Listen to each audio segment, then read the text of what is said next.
Well, the president of FIFA, Gianni Infantino, released a statement following a meeting with the New Zealand government in Auckland. He said, "We've been involved in ongoing communication from the outset, and we've also received the necessary reassurances in relation to the safety and security of the participating teams and fans at the FIFA Women's World Cup in New Zealand. FIFA extends its deepest condolences to the families and friends of the victims who lost their lives, and our thoughts and prayers remain with those who've been injured in this tragic incident." We are able to go out live now to Sky's Nicole Johnston in Sydney. And Nicole, talk us through the reaction there. Clearly not directly located where the shooting took place, but both countries, of course, hosting this World Cup. There was a great deal of shock. Of course, nobody was expecting that, such a momentous sporting event in both Australia and New Zealand would begin with such a sombre note. I was just speaking with the chief executive of Football Australia. He passed on his condolences. But right now, of course, people are trying to focus on the games in both New Zealand and Australia. We've heard in New Zealand that game is over. New Zealand beat Norway 1-0. And now, as you can see behind me, thousands of Australian fans focusing on the game are starting to arrive here at the stadium. 1.4 million tickets have been sold. So from an Australian perspective, this is an incredible turnout over the next month. And in fact, so many people booked tickets for this sold-out event that they had to move this game from one stadium to another just to accommodate everybody. You can see that people are still starting to line up to go in.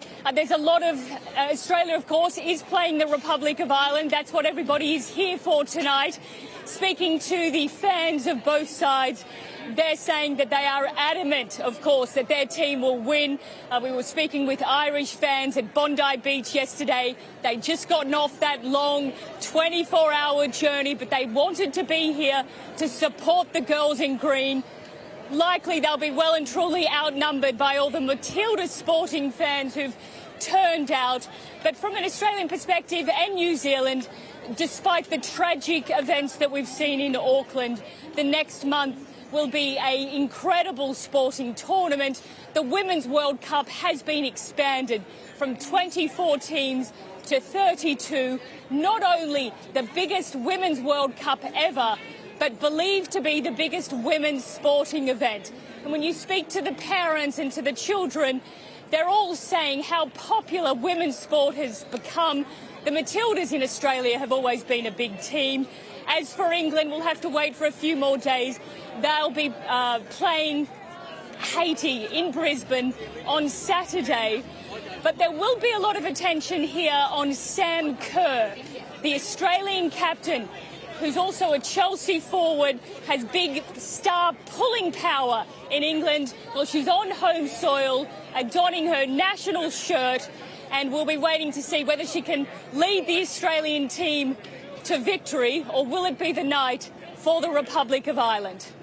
Nicole, thanks so much for that perspective from Sydney. I am now able to bring in NBC's Molly Hunter, who joins me live from Auckland, of course, the location of the shooting that we mentioned at the top of the hour. And Molly, clearly all of the comments from officials have suggested that it's not specifically linked to the World Cup. That said, it was certainly at a location very critical to the World Cup.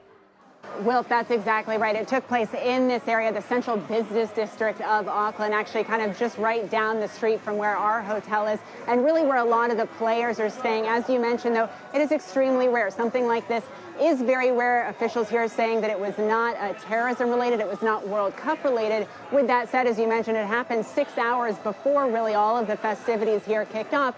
It also really delayed the team schedules. We were supposed to meet up with the U.S. women's national team this morning for training. They they had to stay locked down in their hotel. Wilf, they were late for their training, and actually we met up with the second gentleman who's leading the U.S. delegation here. He was also locked down, slightly late to his morning affairs. The other thing that happened is the fan zone, the big kind of main attraction for people looking to watch the games, looking to celebrate together. Wilf, that was supposed to open with great fanfare this afternoon for the first time for the opening ceremony, for the opening matches. That never opened because it's just down the street, actually, and it was still in that lockdown area, and officials say it will now open tomorrow. So certainly not directly World Cup related, but it's changed the whole mood of the opening day. Molly Hunter from NBC News, thank you so much for joining us this morning.